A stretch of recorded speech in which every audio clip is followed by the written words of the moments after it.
Dhaka central ইউনিভার্সিটির subject choice ও college choice ইতিমধ্যেই শেষ হয়েছে। এখন তোমাদের প্রথম মেধা তালিকা কবে প্রকাশ হবে, তোমাদের নিশ্চয়ন করতে কত টাকা লাগবে বা কবে তোমরা নিশ্চয়ন করতে পারবে, এছাড়াও তোমাদের কি কি নির্দেশনা মেইনটেইন করতে হবে, কি কি পেপারস লাগবে, আজকের এই ভিডিওতে সম্পূর্ণ আলোচনা করব।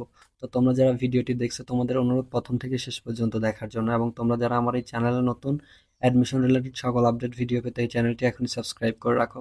তো চলো শুরু করা যাক।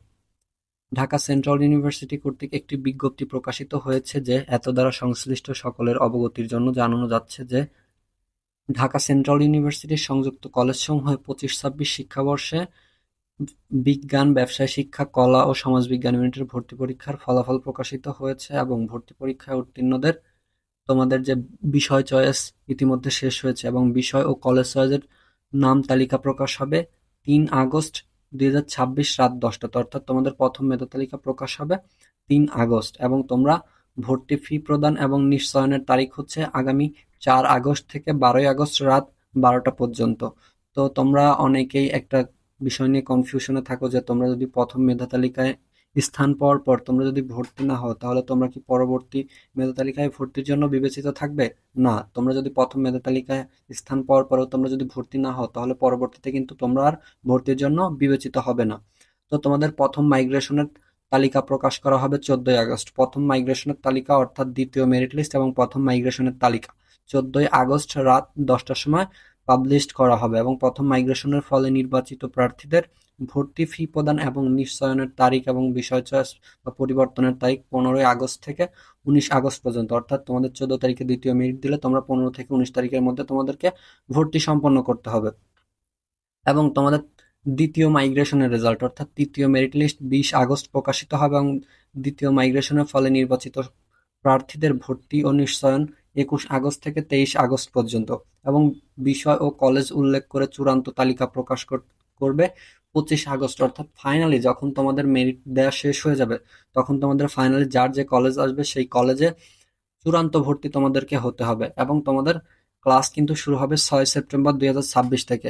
এখন তোমাদের কি কি পেপারস লাগবে এবং কত টাকা লাগবে নিশ্চয়নের জন্য, তো তোমরা যদি স্ক্রিনে লক্ষ্য করো তোমরা দেখতে পাচ্ছ যে ভর্তি পরীক্ষায় উত্তীর্ণ নির্ধারিত সময়ের মধ্যে অনলাইনে প্রদত্ত চয়েস তাদের মনোনীত বিষয় ও কলেজের নাম পছন্দক্রম অনুযায়ী প্রদান করবে, এবং বিষয় ও কলেজের নাম সহ তালিকা প্রকাশ করার পর ভর্তিচ্ছুদের সোনালী বিল পেমেন্ট সিস্টেমের মাধ্যমে নির্ধারিত সময়সীমার মধ্যে অনলাইনে 6,500 টাকা ভর্তি নিশ্চয়ন ফি জমা দিতে হবে। অর্থাৎ তোমরা যখন তোমাদের প্রথম মেধা তালিকা বা দ্বিতীয় মেধা তালিকায় যখন তোমাদের নাম আসবে তখন তোমরা তোমাদের ভর্তি নিশ্চয়ন করতে 6,500 টাকা সোনালী বিল পেমেন্ট সিস্টেমের মাধ্যমে জমা দিতে হবে। এবং যে সকল শিক্ষার্থী নিশ্চয়ন করেছে তারা অটো মাইগ্রেশন চালু বা বন্ধ রাখতে পারবে। অটো মাইগ্রেশন চালু রাখলে আসন খালি থাকলে স্বয়ংক্রিয়ভাবে তার উপরের যে সাবজেক্টটা আছে সেই উপরের সাবজেক্টটা থেকে কিন্তু সে সুযোগ পাবে, এবং যে সকল শিক্ষার্থী নিশ্চয়ন করেনি তারা ভর্তির জন্য আর বিবেচিত হবে না। তো তোমাদেরকে একটু আগে যেটা বললাম, তোমরা যদি প্রথম মেরিটে সিট পেয়ে আসন মানে তোমরা যদি স্থান পাও তার পরবর্তীতে যদি ভর্তি না হও পরবর্তীতে কিন্তু আর বিবেচিত থাকবে না। এবং তোমাদের ভর্তির চূড়ান্ত নির্বাচিতদের ভর্তি ফর্ম পূরণ করে পে স্লিপ সহ নিম্নবর্তিত কাগজপত্র সংশ্লিষ্ট কলেজের অফিস 26 আগস্ট থেকে 31 আগস্ট 2026 তারিখের মধ্যে জমা দিতে হবে। অর্থাৎ তোমাদের যখন ফাইনালি ভর্তি আসবে তখন তোমাদের লাগবে মূল নম্বরপত্র ও নম্বরপত্র সত্যই ফটোকপি, অর্থাৎ তোমাদের যে মূল ট্রান্সক্রিপ্টটা আছে সেটাও লাগবে এবং তোমাদের ওটার একটা ফটোকপিও লাগবে।